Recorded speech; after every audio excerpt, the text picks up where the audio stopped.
Soir. 19h-20h. Hélène Zellani. Et il est 19h46 sur Europe 1. Ce 11 mars marque la journée nationale d'hommage aux victimes du terrorisme. Elle se tenait pour la première fois à Arras, où s'est rendu Gabriel Attal. Le Premier ministre a rencontré des élèves et des enseignants dans l'établissement où le professeur Dominique Bernard a été assassiné il y a 5 mois. On en parle avec vous, Yanis Roder. Bonsoir. Bonsoir. Vous êtes professeur d'histoire-géographie, directeur de l'Observatoire de l'éducation de la Fondation Jean Jaurès, et je précise aussi que vous venez de sortir votre nouveau livre intitulé « Préserver la laïcité ». Merci beaucoup d'être en direct dans Europe 1 Soir. Avant toute chose, je voudrais vous faire réagir sur ce qu'a dit le Premier ministre à Arras. Les terroristes détestent l'école, c'est normal. L'école est la meilleure arme pour les combattre.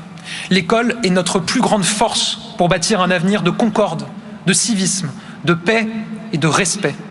Quand vous entendez ça, Yanis Roder, ça vous rassure ?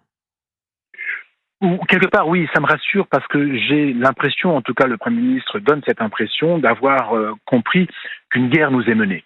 Voilà, une guerre est menée contre nous et je crois qu'il a raison de dire que l'école est ciblée parce que justement elle propose l'accès à la liberté individuelle. Elle permet de se détacher de ce qui nous détermine en premier lieu, c'est-à-dire nos appartenances économiques, sociales, religieuses, culturelles.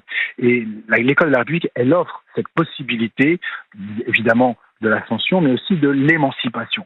Ça veut dire qu'elle n'oblige pas, mais elle offre cette possibilité. Et je crois que le Premier ministre a tout à fait raison de dire que l'école est ciblée pour cela, parce que justement, elle propose la liberté. Est-ce que vous pensez que c'est le rôle de l'école de transmettre les valeurs de la République, ou c'est aussi celui des parents, ou avant tout celui des parents ? Je crois que c'est d'abord le rôle de l'école de transmettre ce que sont les valeurs et les principes de la République pour les expliquer. Si cela peut être fait en famille, tant mieux. Et l'école viendra compléter, expliquer, aller plus loin dans la réflexion. Maintenant, vous savez, la République, elle fonctionne de telle manière qu'elle n'oblige pas à adhérer à ce qu'elle est. Voilà, c'est comme ça. C'est parce que justement que nous sommes une démocratie et une république qu'on a le droit de penser que la démocratie et la république, c'est pas le meilleur des systèmes. Mais l'école, elle est là pour pérenniser la république, justement. Et donc, pour permettre à tous les enfants de France de comprendre de quoi ils retournent quand on parle de valeurs, quand on parle de principes et quand on parle de démocratie et de liberté. Donc je crois que les pères fondateurs de la Troisième République, les Ferry, les Ferdinand Buisson et je pense aussi à Jean Jaurès, ont axé leur réflexion sur l'école autour de cette question-là. Et je crois qu'ils avaient raison et il faut continuer ce travail, construire la République en apprenant ce qu'elle est aux enfants. Voilà, il y a vraiment deux choses parallèles. Il y a le rôle des enseignants, d'apprendre aux enfants, vous l'avez dit.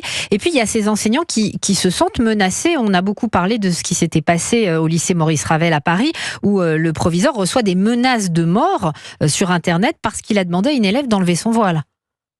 Oui, ça c'est une réalité qui nous touche aujourd'hui, nous enseignants, ou personnel de direction en l'occurrence. Il y a une radicalisation, on va dire, au-delà de la radicalisation religieuse ou politico-religieuse, il y a une radicalisation dans la confrontation, si vous voulez. Et la viralité des réseaux sociaux fait qu'il y a aussi une accélération et que très vite on en arrive aux menaces de mort pour des choses qui sont en réalité, si nous posons les choses calmement, qui sont anodines.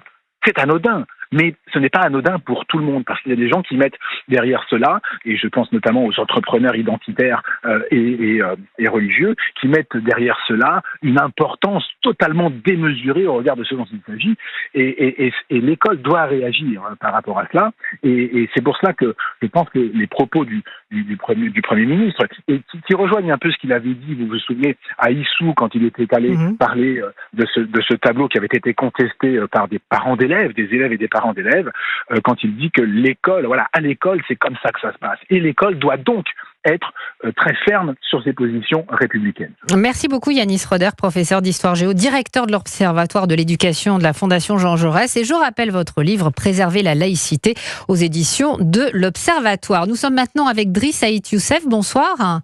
Bonsoir. Vous êtes docteur en droit public, spécialiste des questions de sécurité. Merci beaucoup à vous aussi d'être en direct sur Europe 1. Alors au-delà de l'école, je voulais aussi qu'on fasse un point sur la menace terroriste parce que tout à l'heure, le Premier ministre a dit que 43 attentats terroristes avaient été déjoués depuis 2017.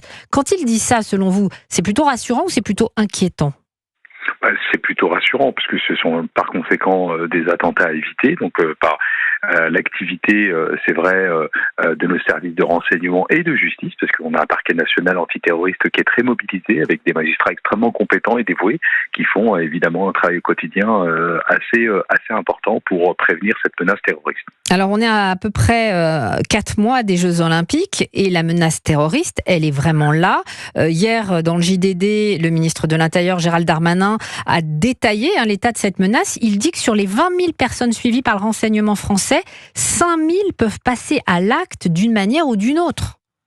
Alors oui, mais la grande nouveauté, c'est que depuis, c'est vrai, quelques années, on ne parlait plus beaucoup de cette menace dite exogène, cette menace projetée d'un théâtre d'opération terroriste extérieure. Et pour la première fois, depuis quelques jours, depuis quelques semaines, les services de renseignement ont des informations, que ce soit la DGSE ou la DGSI, d'une espèce d'évolution de cette menace.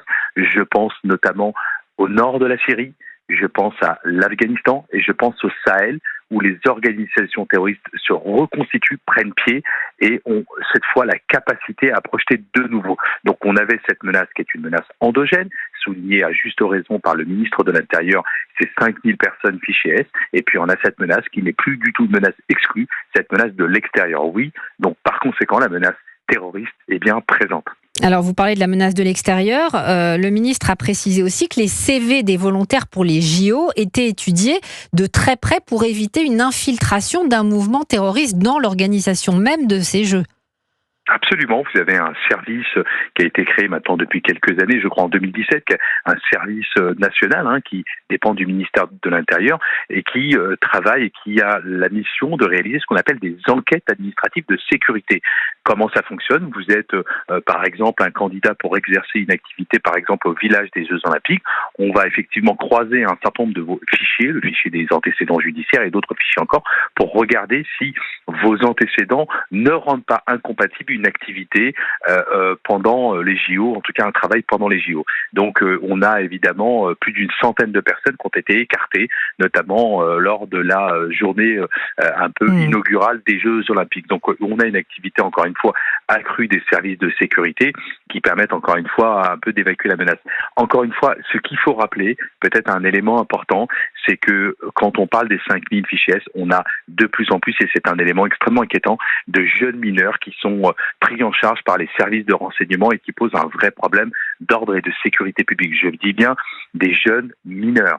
Et on a encore il y a quelques temps, une dizaine de mineurs ont été pris en charge par les services de renseignement parce qu'ils se préparaient à un acte violent. Donc ils ont été appréhendés. C'est vraiment une nouveauté et de plus en plus on voit un rajeunissement, que ce soit y compris dans la délinquance de rue comme cette menace terroriste. Il y a cet élément qui est inquiétant. Alors, le temps file, Driss Ait Youssef. J'avais une dernière question.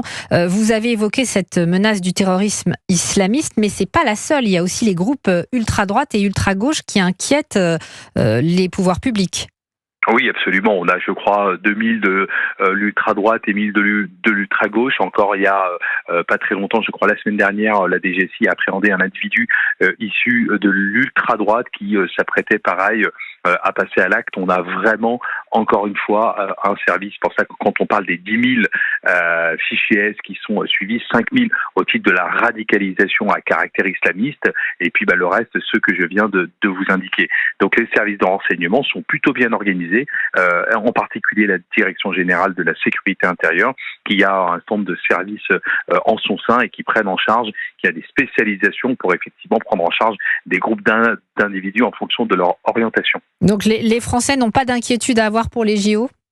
Non, la menace, le risque zéro n'existe pas, tout le monde le sait. Les services de renseignement font un travail formidable pour effectivement détecter et ficher ces individus. Encore une fois, ficher un individu, ça ne veut pas dire qu'il est coupable. Ficher un individu, ça veut dire qu'il y a évidemment des soupçons sur cet individu et qu'on place une balise un peu administrative de sorte à pouvoir suivre son activité au quotidien.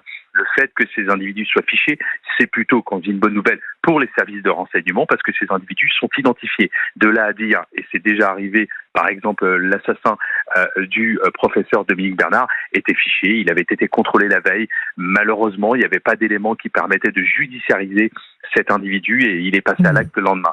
Donc les services de renseignement sont mobilisés et on peut dire que jusqu'à présent, ils ont évité un certain nombre, vous avez parlé je crois de 43, en réalité c'est 75 je crois depuis 2015, donc c'est quand même beaucoup et ils continuent au même titre que les services de police du quotidien, de la sécurité publique qui font aussi un travail de prévention du terrorisme. Merci beaucoup Driss Saïd Youssef d'avoir été en direct sur Europe 1. Je rappelle que vous êtes docteur en droit public, spécialiste des questions de sécurité.